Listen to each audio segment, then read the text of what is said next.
Hello everybody, welcome back to my YouTube channel. In today's video, we're going to be talking about the elements which you can use to build your LinkedIn profile. So if you're someone like me who's just come to LinkedIn a few months ago and has realized that everyone on this platform is doing a really good job with their profiles and you want to know how you can build your profile as well, then this is the video for you.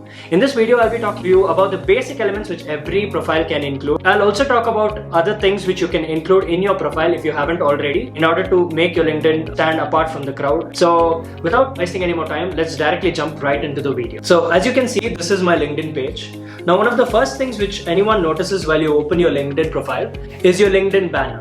Now, your LinkedIn banner, I normally see people use very basic pictures and pictures which do not fit the frame of the LinkedIn. So you should make sure that you design your own LinkedIn banner.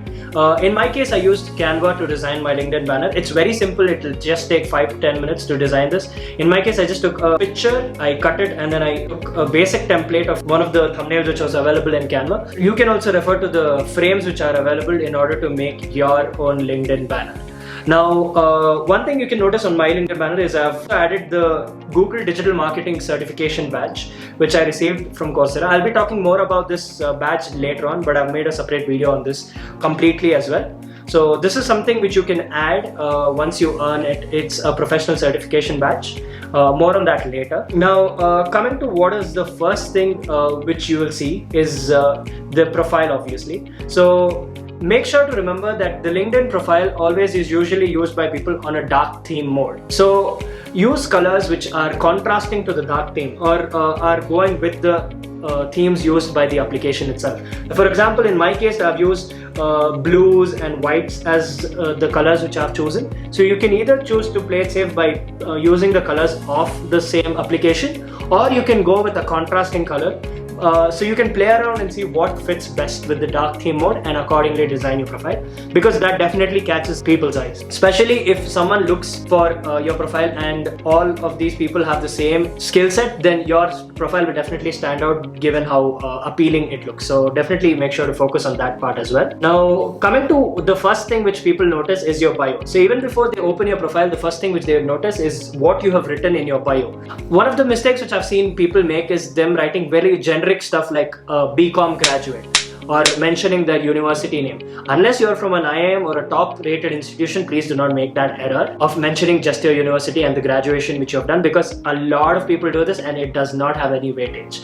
Now, you can mention a simple term like BCom graduate, but please make sure that that is not the entirety of your bio. Now, things which you can add is what you're interested in, whatever you're passionate about, or whatever your ideologies are like. So for example, in my case, I've added Google Certified Digital Marketer. Now, this is something I earned through certification program which I did on Coursera. I'll put the video link down below so that you can go and refer to that and how I did it if you want to know more about it. So coming to the next thing is you can also link your website if you have anything, or if you have your channel or whatever it is. Please make sure to link it here. If you have a portfolio which you have created or a CV website which you have created, then definitely link that here. I'd suggest making a website for your CV and adding all the things there and then linking it here, because that is something which I'm noticing now which is in demand, especially in markets internationally. They would rather prefer you have a portfolio which is a website than just have a LinkedIn profile. Please make sure to have something like that, because that is not generic. It is not something which everyone's doing. So if you are having a website profile, then please link it here and it will definitely make you stand out. Now, coming to the next section or the next element which you can focus on is adding featured snippets. Now, in your case, you can add articles, you can add posts, anything which you feel is necessary for people to see when they open your profile is something you can add here. Now, you can add something which is very recent or something which you're very fond of in this section. Now, over here, I have added my digital certification, and apart from that, every video which I make, the very recent ones is listed in the featured section and it gets replaced every time I make a new one. So one thing which I'm proud of and one thing which I would like to feature which is very recent is something I've chosen to go with. Now, apart from this, the next section is the activity section. Now, activity section generally can consist of reposts which you do and anything which you have written or you have posted as well. Now, this shows that you are active on this professional platform and definitely has more value than just not having anything present here. In this platform, it is about showing what you're capable of. So if you're having any articles which you have written, or if you have attended any seminars, or anything which is adding value to your CV or to you as a person, is something you can focus on showing here. So this is something definitely which HR managers and even consultants look for when they're looking for people to hire. Now, the next section which everyone should definitely focus on is the About section. Now, this is something I have seen a lot of people write in a very general and generic manner. They usually resort to using AI tools such as GPT to write their About sections. I'd suggest you can use that, but you have to tailor it according to your needs. Don't just go on the application and write, give me a About section for LinkedIn, or give me a profile description for LinkedIn. Please make sure to include any activities which you have done, anything which you have contributed to, or anything which can be showcased in a very fancy manner. In my case, I have chosen to have the About section start with something which I'm passionate about and what drives me. So my ideology is something I've chosen to start with. Now, you can also choose with ideologies, and then you can come down to things which you have done over the course of your journey, and you can add it here in your LinkedIn section. Now, coming to experience, if you're a fresher like me and you do not have any industry experience as such, then you can just put whatever experience you have in terms of managing a club, or if you're part of a club, then you can definitely put that. And if you have done any other internships or any of that kind, then you can definitely mention it here. Now, you can add all these pictures in order to give that extra benefit to your experience section, because a lot of people do not add pictures in the experience section especially.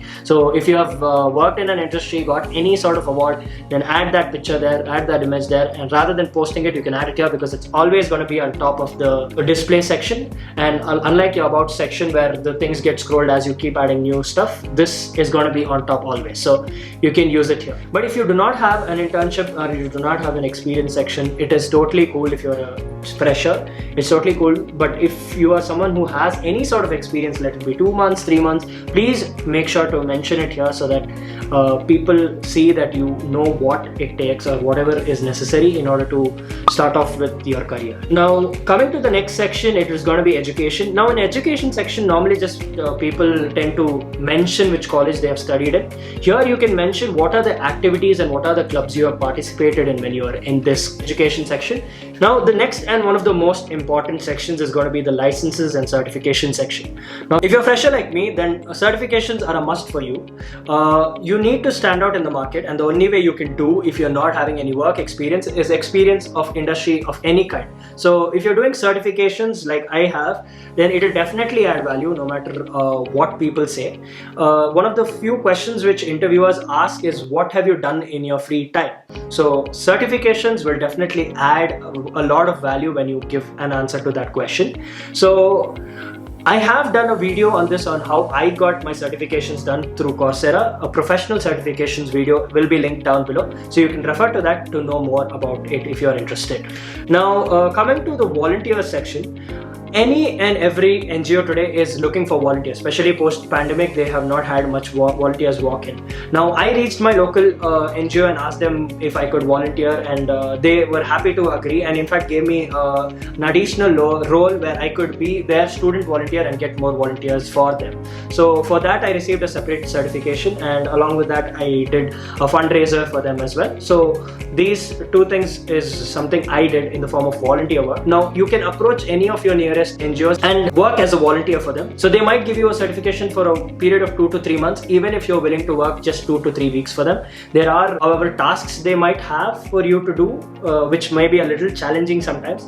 It may not require any sort of funds or investment apart from time from your side, but it will definitely benefit you because you get to socialize, you get to meet a lot of people, and all these NGOs usually have a lot of connections. So make sure to use that as well, and definitely it will bring value to your CV as well. Now, coming to the next section is going to be the skills section. Now, elements you can add here is whatever you have done in your certification programs, you can take and put it over there.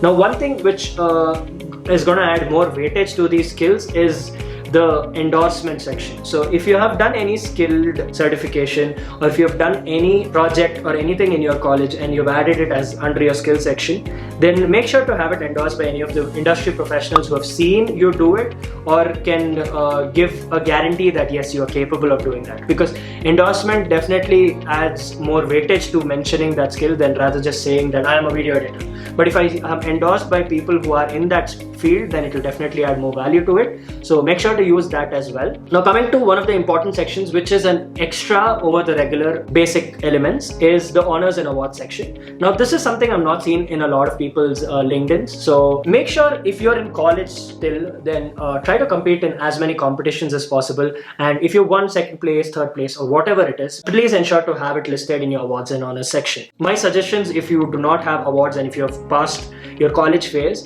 and you want to add awards to your CV or your profile or even your LinkedIn, then I'd refer you to Toastmasters, because they do have awards programs in them, and they are a community where you can learn a lot of communications, get in touch with a lot of people. Just like LinkedIn, you have a circle of professionals where you can reach out to them and build connections. So refer to clubs like Toastmasters, which are outside. It is there with every company, and there are very general Toastmasters which do not have any age gaps or any fees as well, which are there in Bangalore itself. So you can find one in your city and you can definitely become a part of it. So that will definitely add to your CV as well. Now the final section is the interest section. A lot of people think that interest section doesn't have any value, but I have seen people who have been giving interviews in the past few months and they have been asked questions from their interest section as well. So if you have listed your LinkedIn in your profile, in your website, make sure that your interests are also tailored to your profile and your overall feed as well, to add value to your LinkedIn. And don't just follow anyone and everyone, and anyone especially who is controversial, because that may get you into trouble if your LinkedIn is used as your resume. Now another section which I haven't mentioned because I haven't done it myself is the resume section. LinkedIn gives you an option to upload your own resume over here. So you can do that if you are interested. I personally did not feel the need to, because I'm currently not looking for jobs. But if you're looking for jobs, then you can also list your LinkedIn resume in LinkedIn, and also can mention the fact that you're open to work. Or if you're a HR manager, you have the option of listing yourself as open to hiring as well. So if you're looking for jobs, then make sure to include that as open to work section as well in your settings. You can go and activate that. So anyway, with this we come to the end of the video. If you enjoyed what you saw, please make sure to hit that like button, and for more informative content, please make sure to subscribe to my channel, and thank you so much for watching.